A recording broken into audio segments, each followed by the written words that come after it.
Wolverhampton Wanderers, what a win. Comeback victory against Southampton, 2-1 with 10 men. Matt, as far as away days go, that's got to be up there again. Yeah, it had. And look, the referee first half absolutely ruined the game. He set a precedent with the yellow cards. He was booking. I went for a lager and I got booked for it. And he set a precedent. But I went, as I've said to you many times, went downstairs. Everyone was moaning. I went, we get a result here.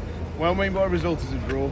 But a win, my word, it's massive. I think the second half we deserved it though, mate. First half, even before the red card, we started off quite slowly, very little going forward. But I mean, the red card was probably the earliest big event in the match, and it was shocking refereeing from Jared Gillett, who I think the first booking is a foul, but not a booking for me. Second one you missed because that's when you went down to get the beer.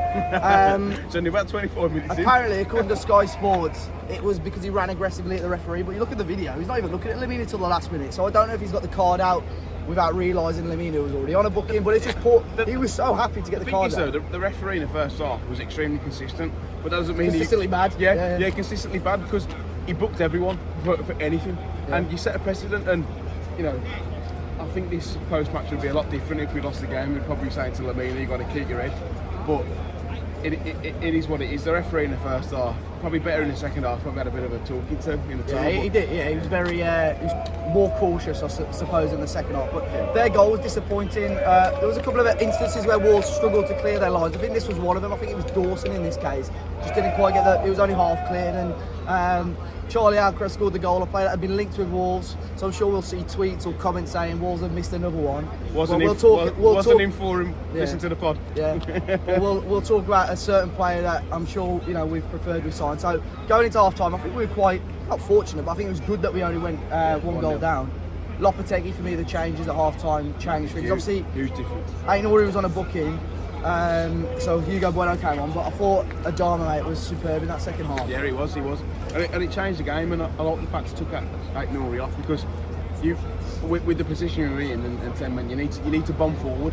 Yeah. And sometimes you might have to take risk and you get caught in possession. Now, if you're on a yellow card, you can't bring someone down. Yeah. And it did change the game. I don't think the full credit goes to Lopetegui. The changes made a difference, but you know what? This squad now, as you've seen it full time, they've got a bit of passion, but a fight and desire. And when it's fine margin, that makes the difference. Coming here today, Southampton, they're on the last legs. They're waiting for the manager to be sacked. The early goal was a sickener, but second half we turned it on, and you wouldn't have thought we had 10 men. You'd think we had 12 in the second half. Yeah, second half we were so much better. I suppose it helped that Southampton, were a goal up. They knew they could sort of sit back a little bit more. But even the change of Costa and so on. Focal point, needed it. But the depth in this squad, everyone that was on that bench today, I felt could have come on and made a difference. Neto didn't even get a look in. Collins would have come on and possibly made a change. Could have put Dan Bentley up there, mate. I think he would have caused. Could have made a difference. But everyone, made a difference today. But that equalising goal for Wolves was a bit of a mess, to be honest.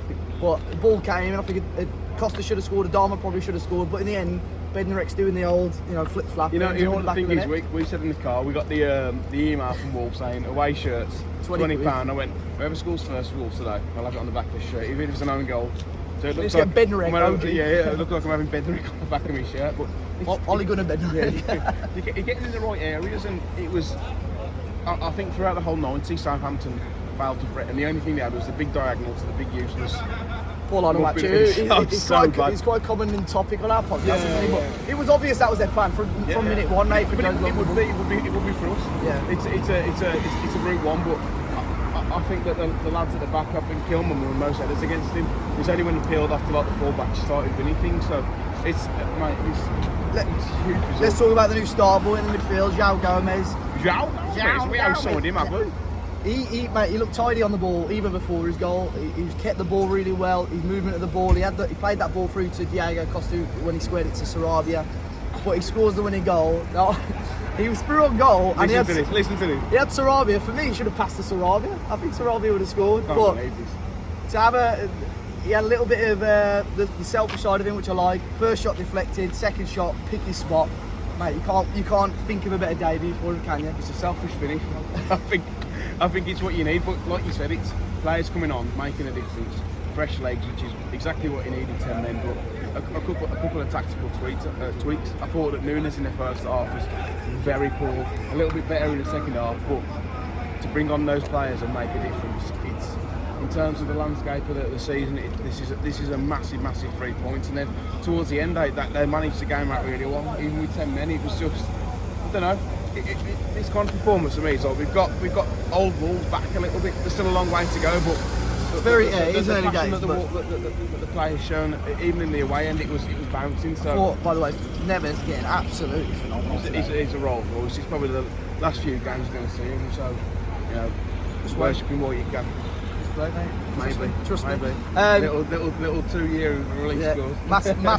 Massive win for Wolves. I think, you know, if Southampton got the win today, would have been disappointing. Obviously, the draw would have been okay for Wolves considering the circumstances, but this is massive momentum. Because I think it was big. The first sort of 15 minutes up until the red card, I thought it seems like a little bit of a hangover after the Liverpool result. It's still a away performance, so isn't it? It's the first half. You try and seek out the opposition. You hold it tight. Unfortunately, I mean the red card and the goal, which is, you know, it's one of those you'll be disappointed to concede, but second half was the perfect away performance, especially even with 10 men. Yeah. And credit, you know, I said doesn't full credit for Lopetegui, but credit for the substitutions, but give it to the players on the pitch because they found a way. Yeah, brilliant today. Wolves 2, Southampton 1. Massive win for Wolves, guys. Let us know your thoughts in the comment section down below. Hit that like button, subscribe to the channel, and we'll see you next time.